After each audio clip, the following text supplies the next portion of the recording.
All right, guys, welcome to another episode of the podcast. This is episode number 42.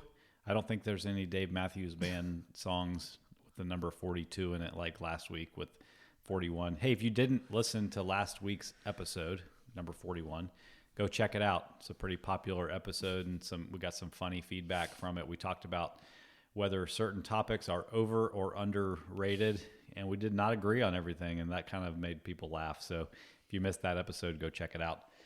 How is your week going so far, Blakely? It's great. It's a great week. It's Water Week here. Water for us. Week. What does that mean?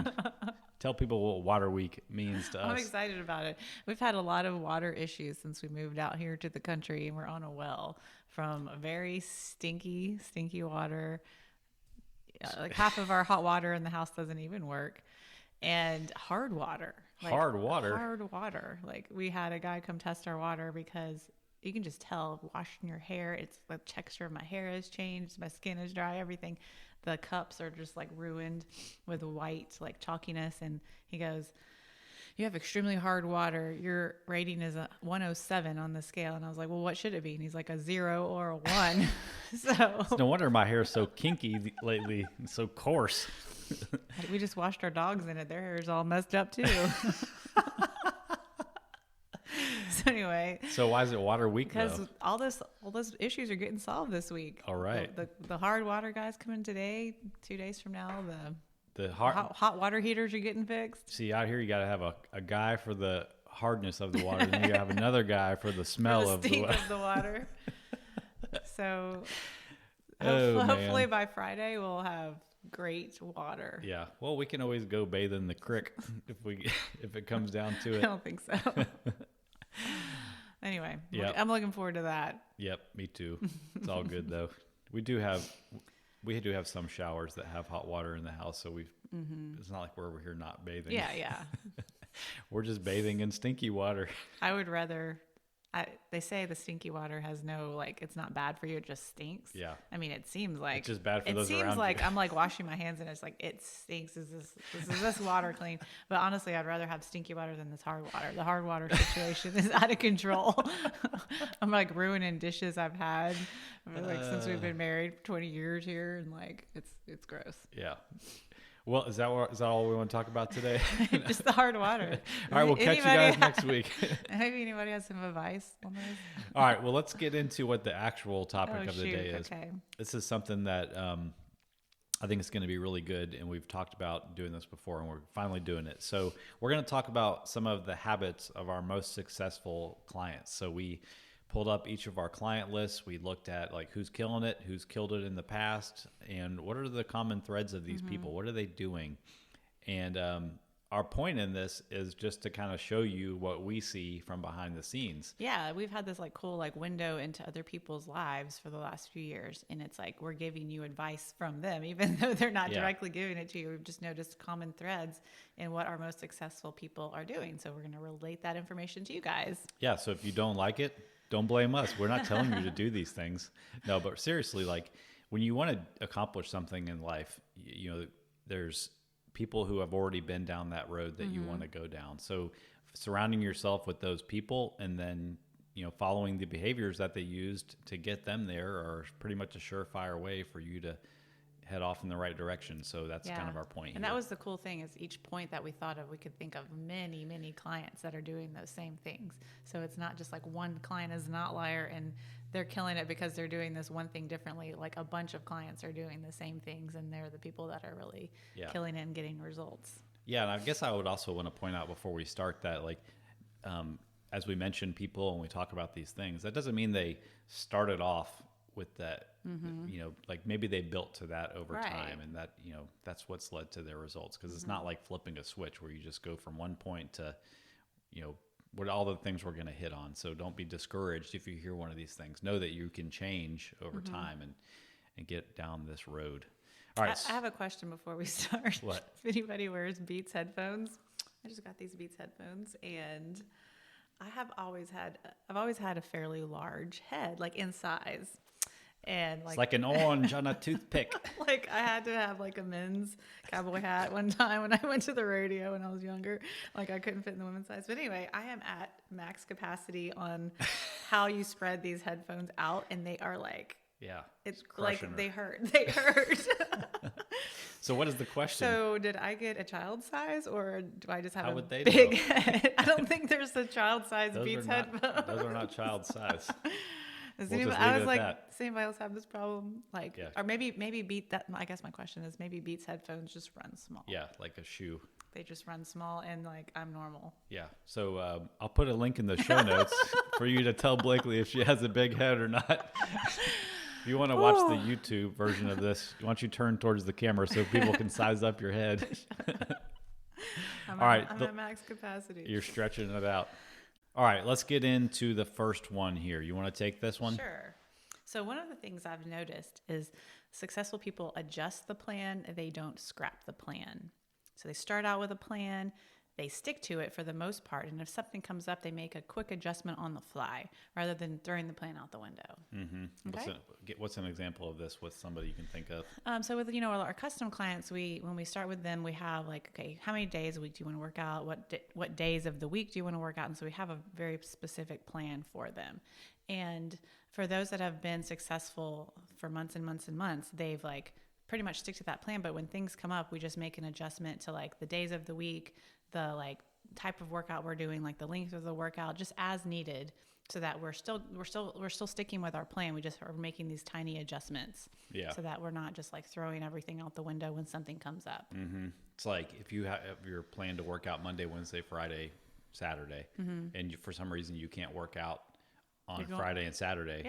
Like you don't just work out Monday, Wednesday. Right, you work out Monday, Wednesday, Thursday, and then Sunday if you can. Like you get your workouts in. You just don't be like, I'll get back at it next week. I'm just going to not try to make this work. Exactly. Yeah. So, one client I'm thinking of lives here in Texas and was affected by the winter storm.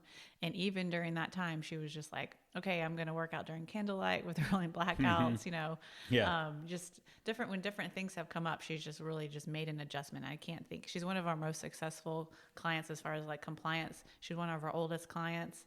She's one of our good friends' moms. And she, when we order the list on compliance, she's at the top of the list because she never misses a workout. She'll just make an adjustment when needed. Yep. And just for you clients listening to this, like we have ways to move your workouts around in your calendar. So let us know. You know, I think we'll kind of get to that later about like working with us. So, all right. Yeah, I like that. That's a good one. And I want to give another example of another client I'm thinking about, our client that's in the military, and I've mentioned her before, but I mean, she's constantly getting like things thrown at her. Like, okay, they're making them run at 5 a.m. They're making her go to the airport at 2 a.m. They're making them do group training drills, but we have a 5-day-a-week program and she's hitting those 5 days a week. She's making adjustments to the schedule when they throw these things at her. Like, oh, I'm not going to be able to work out Saturday, but I will work out Sunday. Not like, we're doing a big thing on Saturday, I'm not going to work out by this weekend. Like she always moves it. And she's been very successful for this last, like, I think it's been like 9 or 10 months because of that. Yeah. She's killing it. Let's move on to this next one. Yeah. This is a huge one. It's maintaining your habits. They maintain their habits on vacation. Yeah. Now notice I said like maintain their habits. This just means that they don't like go completely off of the reservation when they're on vacation, and they don't act like monks on vacation also, but they maintain their habits. And a lot of this comes down to kind of like planning ahead and avoiding that scenario in your mind where like, well, I'm just going to blow it out for this whole weekend vacation, whatever it is, and I'll get back to it later. Our most successful clients adapt around their vacations to try to keep things, keep the habits alive. It goes on both like the exercise and the nutrition side for sure. Yeah. I think about your client, Sean, who in the body program, who went on vacation. I think he went to a beach house with some guys for like almost like a bachelor party type of situation where it's just like, I think it was just like a bunch of guys for whatever reason. And, brought bands and did the workouts with bands with all these other guys just standing, normally his workout would have been with weights and a bunch of other things, which would have been, as prescribed. But he brought his bands. He did what he could. He kept the habit alive. he actually showed me a cool way in one of his videos of how to do like a dumbbell row situation with a band. Like I had not thought about this, like holding a band down with one hand and like he was like in the same position. And I was like, oh, that's pretty cool. Like he just was kind of figuring out how to do everything that was prescribed with the bands. Yeah. And also I think we try to let all our clients know this, but we have like 4 months worth of no equipment workouts. And this like happened last year during lockdown when people couldn't get to the gym, but we use those for our clients that go on vacation. So if you ever go on vacation, always just tell us like, I need no equipment workouts, and we can slip those into your calendar. Yeah. But so I think a lot of people, some of the habits I've seen are people either bringing equipment with them if they're driving somewhere that they can, so that they already have stuff. They're asking for the no equipment workouts. They're scheduling places ahead of time that they know have a gym. So I know a lot of clients that have like been like, I'm going to book this place and here's the gym. I've already seen it and here's what I'm going to have access to. So that they're already planning ahead. So they're going in with this mindset of like, I'm going to do this, not just like going in with the mindset of like, I'm on vacation, I'm not doing anything. Yep. And the exact same thing carries over to the nutrition too. I think about my client Santiago. They went out of town recently, and we talked about he's logging his food in MyFitnessPal. When he's at home, he weighs and measures all of his food. And we talked about, hey, let's take this as a test to maintain your habits while you're on this trip. Don't bring your food scale and worry about weighing all of your ingredients, but just continue to eat in the way that you have been. And he still enjoyed his vacation. Maybe he had a little bit more flexibility than normal, but he came back with the habits still intact, and boom, we picked up right where we left off. It wasn't, he threw the whole thing out, and he didn't go to one extreme or the other. He didn't throw the whole thing out, and he didn't have to like ruin his vacation by weighing every gram of rice. Yeah. Them in particular, Joanna and Santiago, are awesome about the vacation. They've, taken another trip where they have like really brought like a lot of their equipment with them, and were able to like work out in like a beautiful beach setting, but with their equipment, and like keep the habits alive. And so, everybody's not perfect at this. I've actually seen in some clients where they did go through this time of like, where they went on a trip, nothing was done, come back. You did not only lose that time that you're gone, but you lose the next few weeks as you're getting back into it, and kind of done this over and over again. And then it kind of took like some realization on their part to be like, I don't want to feel like this when I get back. And then I've noticed the next trip, they've changed those habits. They're like, okay, I'm going to be here for 2 weeks. I'm going to like find a gym, or I'm going to bring a few dumbbells with me, and I'm going to get some stuff done. And then when I get back, I didn't really miss a beat. Yep. And so I've seen it like change in people, and then realize like, okay, I don't want to feel like trash when I get back. So I'm going to take the steps I need to. Yep. Those are, like I said, these are things that successful people do. Yeah. We're just observing that this is what they're doing. If you want to be successful, start adapting some of these habits to your own life. Yep, exactly. All right, the next one. These are, you want to take this one? Sure. All right. Well, it's like using True Coach as a tool. So logging your results and sending us videos regularly are big pieces in this online coaching thing. And this is, I would say, new to a lot of people, is the whole online coaching versus being either at a gym, just going to a gym by yourself, or being in some sort of group classes. So starting to learn how to use these tools that were given through this True Coach app that we're using to coach people. Yeah. So like logging results is one point, and that's like putting like your weights and your reps in the app every time that you work out. So not only does that let you see what you've done last time, like click on the exercise history, see like I got 15, 13, 12. I'm going to strive for 15, 15, 15 this week. Not only lets you see that, lets us see that, so we can help progress you guys along. Like if sometimes I'll notice clients stay at like 15, 15, 15 for a few weeks, and I'm like, okay, are you ready to move up? Do you not have the next dumbbell? And I can start to give some suggestions. But if I don't see any results, I'm not able to give some suggestions. Yeah. And so it just lets us like have this like back and forth, like not only, feedback, encouragement, and like allows them to like really help themselves progress. Yeah. And it also is part of the accountability piece. And just to back up a little bit for somebody listening to this that doesn't know about it, True Coach is the app that we use to coach all of our exercise programs, our custom clients, and we do the nutrition coaching through it. We just set up your nutrition goals and we communicate through there, like as workouts, basically, since it's a workout software. So there's whenever you do something in there, Blakely or I get notified, and there's like a chat feature that we communicate through also. So that's kind of what she's talking about. And when you log a result, we know about it. So that's the behind the scenes of what that actually what she's talking about there. So the one piece is logging your actual results, which is like reps, weights, times into the app. And the second piece of that is like sending in videos regularly. So we talk about this a lot. Probably everybody's like, okay, we get it. Send in videos. And it doesn't have to be every workout. It doesn't have to be the warm-ups. It doesn't have to be every little thing you do, but just like check-ins every once in a while to like let us see how you're moving, because even the most experienced people can like fall into some bad habits. And if I can't see you, or if Jonathan can't see you moving, then we are not able to help you. Yeah. And you know, that's not only the way to keep you injury free, it's the way to build the most muscle.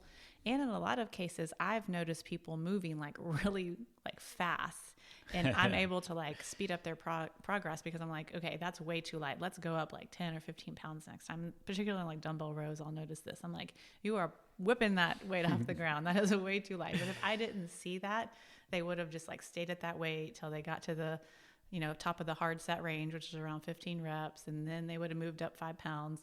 But, you know, I can like be like, boom, you're going up to the 35s next time, you know, you're at 20s now, like, let's go. Yeah. And this is really important if you've never done a program like one of the programs that we have, because it's okay that you don't know like exactly how much you should be adding or how hard you should be pushing, but sending us a video of what your effort looks like will help you, you know, progress. And it's really like creating a shortcut for you to get results. Did you already say that? Kind of, yeah. No, not really. Shows you. Yeah. Sorry, sometimes I blank out, but I was looking at this bird outside. Oh my gosh. But yeah, it's like if we see what you're doing, we can possibly shortcut your results by helping you push to the right level. I think about my client Tim, who's doing the body program, and you know he's done CrossFit for years, but maybe not never, but he doesn't have as much experience with the kind of training that we do in body. And it's been really cool to help him progress faster than he probably would have without the videos and seeing his results. So it's our most successful clients provide us with videos, with recording their results and providing us with videos so we can make sure that they're progressing quickly. That makes me think of something, because I mean, I taught in-person classes, CrossFit classes for years and years and years. And like, there is a big difference in seeing someone like move in a gym where there's also like 15 other people moving, or seeing someone move on a video. And man, you're just like, that's what you're focused on. You're watching the video and that's all you're seeing. So it could be someone who has a lot of experience and has moved in group class situations for a long time. And then they send a video and it's like, I can see like, oh, you're coming up onto your toes, and like, oh, no one's ever told me that, you know, maybe they never noticed because you're in, you know, in a big group situation, and it was just like a slight little thing you're doing. So so keep sending those videos. Yep. You have some clients that are really, really good about that. Yeah. There's buttons scratching. There's something about when we record podcasts that like puts the dogs in a trance. I think they just hear us talking and they're just like, they go to sleep. They go to good. I heard Lacey snoring earlier, and that was not the first time that she snored on a podcast. I hope we're not putting everybody to sleep. Yeah. It's just like, that's why that people listen. It's like, I use this as a tool to go to sleep at night. Yeah. Oh no. Leave us a comment if you go to sleep to the Digital Barbell podcast. Oh my gosh. I think people usually listen to it when they're like out walking. You don't know when they listen. I could be trying to go to sleep. Look for a survey soon. All right, I'm going to take this one. You ready? Go. I don't know if this is going to be controversial or not, but when I think about my most successful nutrition clients, they do not ghost me when things go wrong. Define ghost me. That's when, ghosting somebody is just when you ignore their communication or don't check in, you know, whatever that check-in protocol look. I guess, I mean, if you just talk about ghosting outside of what we're doing, it's just like ignoring. Yeah. You see a text message, you're like, turn it over. Yeah. Like you do with mine. So our most successful nutrition clients don't ghost me when things go wrong. Cause let's face it, at some point things are going to go wrong. They always do. Not really even wrong, just like Well, off the plan maybe, or maybe something. Do something you're not proud of, or you don't want to be held accountable for something. Yeah, maybe it's just like hard to, I'm not, it's, I understand that there's completely valid reasons for having the feelings to do it. I'm just saying that overcoming that over time and letting me hold you accountable and letting me help guide you through the things that were challenging in the first place will help you get better results in the long term. Anybody who's getting coaching, eventually is going to receive like suggestions for things to change. And, that's just part of the process. And I never come from a place of judgment, Oh yeah. I think any client that is listening to this would agree with that. But, our most successful clients like come to me with the struggles that they're going through on the nutrition side so that I can help them come up with strategies. I can kind of counsel them through it and just reassure them that it's okay. But like it's the lack of communication that just leads to kind of like a built up sense that they don't want to, when you start ghosting somebody, like it's like when you start telling a lie and one lie just kind of leads to the next thing. And like ultimately, like it weighs on your conscience and you just have to come to a place where you're like, okay, I'm sorry, I was lying. I'm not saying these people are lying to me. I'm just using that as an example. But the longer you go ignoring somebody, the harder it is to come back and be like, all right, here's where I'm at. So successful people just try to avoid that in the first place and just like, have the uncomfortable conversations sooner than later. I think that's what it's about. It's hard to have an uncomfortable conversation or give someone not the best news or, and it really reminds me of back when we used to remodel houses and, contractors who would just like not show up, but not ever contact you. And you would call them and they would like not answer the phone or just send you right to voicemail and all that stuff versus the ones that would be like, hey, I'm going to be running an hour and a half late. I'm, be there as soon as I can. You so much prefer like that person that's going to tell you they're going to be an hour and a half late than the person that just like ignores your call and is afraid to tell you they're going to be an hour and a half late. Like, just tell me. It's fine. I'm not going to be mad about it. I don't care. Just tell me so I know. Yeah. Or if they like messed up, let's say like they had a wall was open and they accidentally thought that maybe they broke a pipe, but they went ahead and put the sheetrock up. Anyway, like this guy's going to be mad if I tell him I broke this pipe. Or when he turns on the water.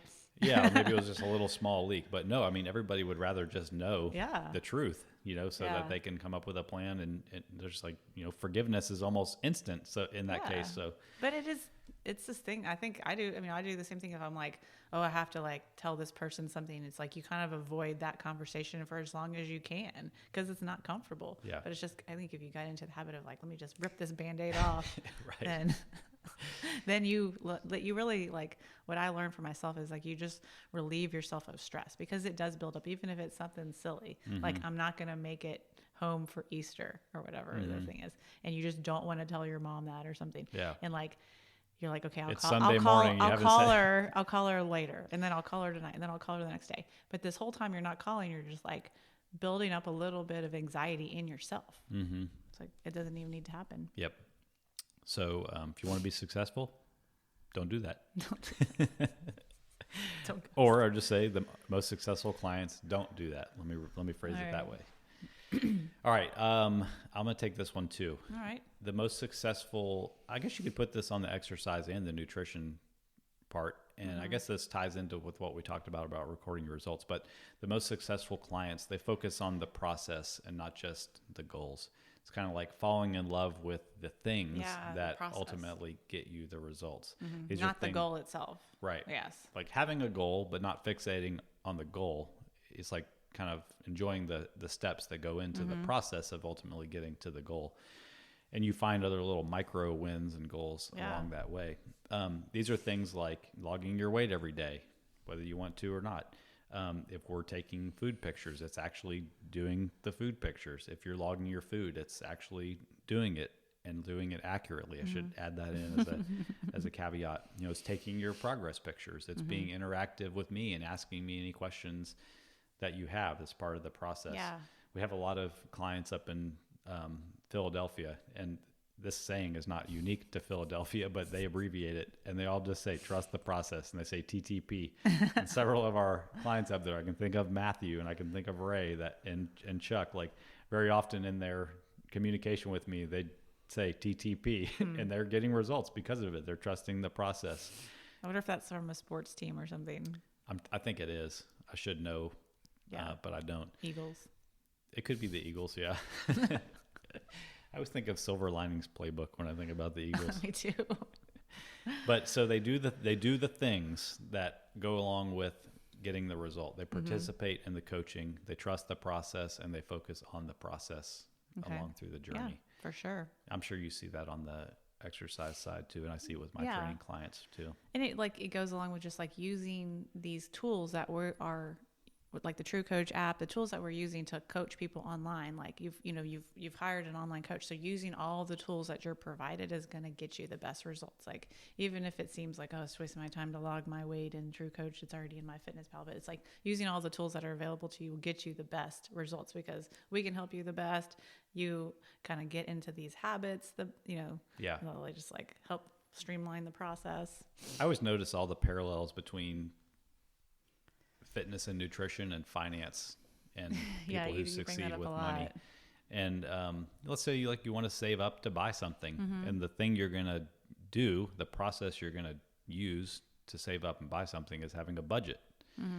So the budget is the process. Yeah. And the more you stick to the process, the more likely you're going to achieve the goal. If you stop paying attention to how much money you're spending or saving, you're probably not going to get the goal because you stop doing the process. You stop participating in the process. And the same thing happens with what we're doing here on the exercise side. The more you participate in the process, the more likely you are to reach your goal. Yeah, it always reminds me when you say that of Dave Ramsey. Like if you called in and you were like, I'm having trouble with maybe step 3. And he's like, do you have $1,000 saved up? And you're like, not yet. And he's like, why are you on baby step 3? He gets really angry about it because he's just like, this is the process. Yeah. And like, if you haven't saved $1,000, you don't move on, Yeah. I don't know what that has to do with this, but it's just like trusting the process, going through the steps in the order and do the things. Do the things.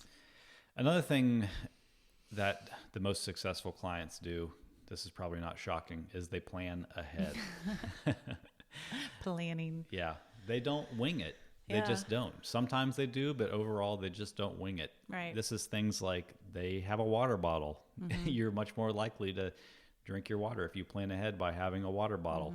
They don't just go out running errands all day without a single morsel of food with them. that makes me crazy. She just did the mind exploded emoji. If we go to the grocery store, I'm like, what snack bar do you want? Like, it's not even because we're going to eat it. It's just like, I like to have it with me. Yeah. It's true though. Like most successful people, they have snacks with them so they don't end up at the donut place or going through the drive-through. They do some amount of food prep. Like you and I are kind of in that category where we prepare a lot of the ingredients that we want to have for our meals. Chopped veggies. We make a big thing of rice. We have some meats prepared, and then we can make whatever meals we want to make with it. Yeah. So these successful people, they do something like that to different degrees. Some people are like the Tupperware people, but all the successful people do some amount of meal prep every week. And then they do sort of the same thing on the weekends. They just don't completely treat the weekends like a whole separate animal where they going in with no plan and it's just YOLO, see you back on Monday. Yeah. Our most successful clients tend to treat the weekend pretty much like a regular day, with the exception of like whatever social gatherings come up on those particular weekends. And in specific, you've worked with people like a lot of times where they know they're going to go to a social gathering or a restaurant. They make those adjustments earlier in the day to their nutrition, and that's where they come out ahead. Yeah. I think about Jen. She's doing Built, and she's a nutrition client. And we've been getting her ready for her wedding, which is in just actually very soon. Yeah. Can't wait to share her story and progress pictures with you guys. But she has had to travel as part of her job, I want to say 4 times over the last 3 months, which is a lot, for anybody, especially during these times where we're not traveling as much. And she's told me about the trips that she's going on. and we've planned ahead as far as both her exercise and her nutrition. She ordered groceries ahead of time. She brought as much food as she could. And when things didn't go well, she got right back on track. And that's the reason she's been able to make such a crazy transformation over the last 3 months. But it really just comes down to planning ahead. Successful people plan ahead. Another way people plan ahead on the nutrition side is to stay at places that have a place where they can prepare or keep food. Yeah. You know, it's like an Airbnb or even a hotel with like a kitchenette in it. Yep. Mm-hmm.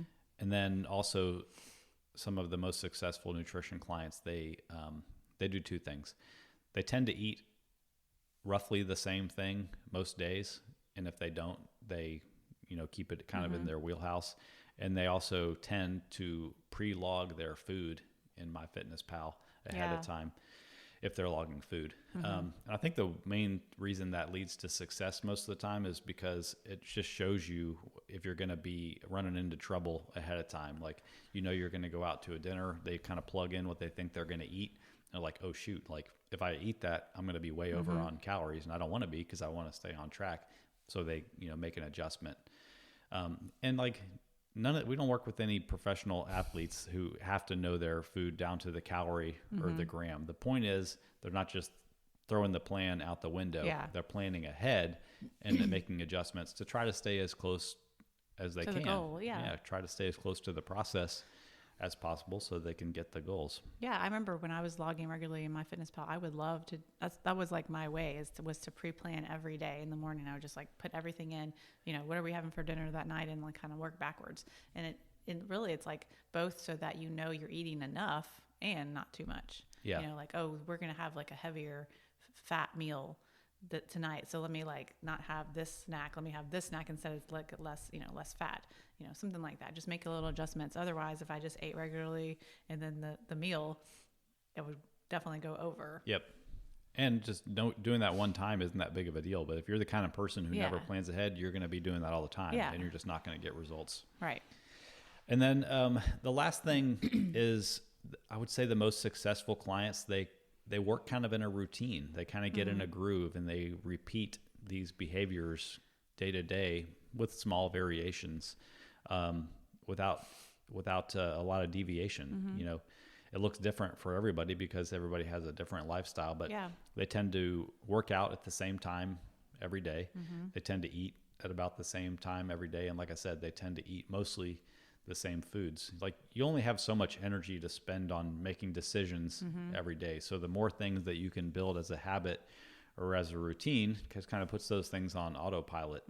And then if those things that you're doing are things that lead to your goal, then boom, you're just like knocking things off that are moving you, helping you make progress day after day after day. It kind of goes back to the first one I said about winging it. Yeah. Establishing a routine is kind of the opposite of winging it. But, I think about like my training and nutrition client for over 2 years now, Jake.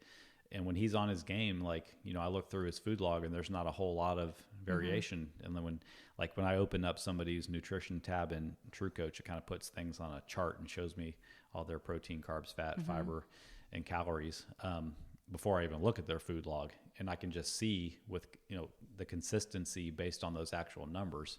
And then when I go into the food log, I'm like, well, the reason they were able to be so consistent is because they had a routine to follow. Yeah. What you said really makes me think about like, we only have so much like brain power to like think about all the different things throughout the day. And so, what are the like exciting things for you to like really concentrate on each day? And is it the food you're eating? Is it like, sometimes people get into they think that a routine is bad, like I don't want to get in a routine. I don't want to eat the same thing every day. I don't want to be boring. I don't want to be boring. But think about the things that are boring and not boring. Like to me personally, like life experiences and like, doing things out in the world are the exciting things. Like what I eat is not the thing I want to focus all my energy on every day. I mean, of course there's times when we want to make, more extravagant meals or something, but if I only have so many decisions to make every day, like maybe if what time I work out isn't a decision, I can make a decision or, spend my energy on something else. Like if what I'm eating for breakfast and lunch isn't a decision I have to decide every day, because it doesn't have to be different every day. Then I can spend my energy, thinking about other things, deciding other things, Yeah. This is the reason that Steve Jobs wore the same thing every single day. Yeah, that's like one decision. It's just like, nope, I don't have to worry about that. Yeah. Yeah. Decision fatigue. Like your brain burns calories making decisions. So the more of those decisions we can eliminate, the more we can use those calories for other things that are more productive. I would say even more, like if basically, 10 years ago versus now, with all the things that are coming into our brain with what we see on our phones and on the internet, is probably even more like fatigue on on us. So if we just like eliminate some of those like decisions, like what am I having for breakfast? I know what I'm having for breakfast. I don't have to decide. Just decide what time Jonathan is cooking it. She looks over. I'm hungry. I'm hungry. It's 9:30. Are we going to eat breakfast today? All right. Last but not least, and we have an entire episode of the podcast, I believe it is number 20, dedicated to this. But our most successful clients typically do not fall for the all or nothing mentality. Just to recap, the all or nothing mentality is that black or white thinking where you're like, I'm either on track or I'm off track. I missed a day. I have broken the streak. There is no reason to continue. My progress is ruined. There's no reason to try. They just don't do it. Or they catch themselves quickly when it starts to happen. And they eliminate it. I meant to bring this up when we were talking about like the vacation habits, because I think that that's a place where it falls in. People can be on track on the program, which you hate to say, for a long period of time, and then go on a vacation, and then they do the all or nothing mentality. They're like, I'm completely off for this week while I'm on vacation. And then unfortunately we see a lot of people that don't ever restart after that. It completely derails their progress. It completely derails their habits, and they never can kind of overcome that. Yep. So that's really the reason, is like that we don't want you to fall into the all or nothing mentality, and that, keeping some of the habits alive while you are out of your own space is so important. Right. You're always only one next decision away from being back on track. Yeah. Sometimes we use being off track as an excuse to continue making poor choices, or as a reason not to do hard things. But the reality is, you want to get back on track, make the next right decision, and then make the next right decision after that. Yeah. And boom, you're back on track. So just to recap, the most successful clients, when we look through our list, they have limited or eliminated the all or nothing mentality, and they catch themselves quickly when they start to fall back into it. Yep. That's about it. That's all I wanted to say on that. We love our clients. It was really fun looking through the list, and kind of we talked for like an hour before this, just like, oh yeah, this person's killing it on this. And yeah. I would say most people are, and it's really a pleasure to get to watch how, watch people like just, achieve things, and like be like a support and for them, and cheer them on and everything. So we're lucky. Yeah, it's really, really cool. And speaking of our clients, real quick announcement. If you're listening to this when the episode comes out, which is March 31st, registration for Digital Barbell Body and Built with Dumbbells. It's open. It's open. Body is our 5-day per week full body fitness program. Built with Dumbbells is our 4-day per week strength program that you can do just with dumbbells. And this is the fourth month for that program, and it's been doing really well, and people have really been enjoying it, and I've created since, because this is our fourth month. So people who started in January have been through all 12 weeks, and I've since created a digital barbells, or what is Built with Dumbbells. Built with Dumbbells 2.0. Boom. So, if you still don't have access to barbells and you're not ready to move on to Built, well, you can continue the Built with Dumbbells process. Yep. So it's exciting. And right now, still, both programs come with one free month of nutrition coaching, because we realize how important that is to get you off on the right foot. And it definitely will amplify your results if you take advantage of that. Registration for both of those closes on Sunday, which is April 4th, and the workouts start on 5th. Monday, April 5th. Yeah. So go to the website. I'll put a link in the show notes to both programs. Kind of read about each one if you want to. Send us a message, ask us any questions, see what equipment you need on the webpage. And we'd love to have you as a part. We're limiting it to 10 people for each group. Yeah. And we had a lot of spots go in the pre-sale, and we put it up on Instagram this past Monday. So if you're thinking about it and you're not sure if it's right for you, send us a message. We're happy to walk you through it. We'll tell you if it's not, but we'd love to have you if you're interested in it. So, All right, guys, hope you enjoyed this episode. We'll catch you next week.